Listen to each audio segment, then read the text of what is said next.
د ننګرهار سیمه ییزو مسؤلینو یو ځل بیا د تورو ښیښو موټرو او رکشاو کې د اسلامي امارت پر چارواکو سرتیرو عوامو خلکو پر مسلح تګ راتګ بندیز لګولی او ورڅخه یې غوښتي چې له دغې چارې ډډه وکړي. یوازې لوړپوړي چارواکي کولی شي د ځان ساتنې په موخه د لازمو تدابیرو سره په ښار کې وګرځي.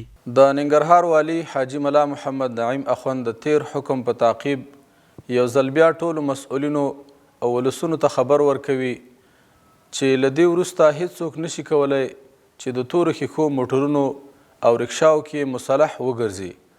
ټولو مجاهدینو او ولسي خلکو ته لارښوونه کیږي چې له دې کړنو ډډه وکړي، سرغړونکو سره قانوني چلند کیږي. لوړ رتبه چارواکي کولی شي چې د خپل امنیت ساتنې په موخه لازمو تدابیرو سره وګرځي. ملا عادل زیاتوي دا پریکړه په دې موخه شوې چې ولسي خلکو ته اسانتیاوې برابرې شي، په آرامه او امنیتي فضا کې د خپل ژوند چارې مخته یوسي. بل لور ته عام خلک هم د ولایتي ادارې د دغې پریکړې هرکلی کوي. وایي دغه پریکړه د امنیت په ټینګښت کې اغیزمن رول لوبولی شي. ټول خلک غواړي چې دلته اصلاحات راشي، دلته د دغې په تایید سره د غلو مخه نیول کیږي او هغه چارواکي چې د طالب د نوم نه استفاده کوي هغه هم ورکیږي. موږ ټول د ننګرهار خلک دا غوښتونکي یو چې دلته یونیفورم راشي او دلته نظام راشي. دلته موږ خوشحاله یو د خبرې سره موافق یو. د نوي والي صاحب له دې خبرو څخه چې په ښار کې دننه چارواکي باید په تورې شیشو کې ونه ګرځي او دغسې عسکر باید د رکشو کې یا همدغسې په سړکونو کې د وسلو سره ونه ګرځي.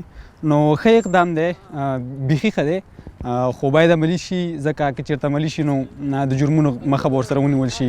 د اسلامي امارت دغه اوسنۍ پرېکړه چې له مخې به یې د تورې ښیښو موټرو کې دغه لوړ رتبه چارواکي او په رشکو کې د غیر وسلوال امارت اسلامي کوم نظامیان چې دي دوی ته نور اجازه نه ورکولي، دغه یو ښه اقدام دی، یوه ښه پرېکړه ده. موږ یې دغه پرېکړه ستایو. امنیت ورسره راځي، بلکې د هغه اختطاف او د قتل ګراف چې کوم په ننګرهار کې و هغه ورسره راټیټېږي. عام خلک یې د عملي کېدو غوښتنه کوي.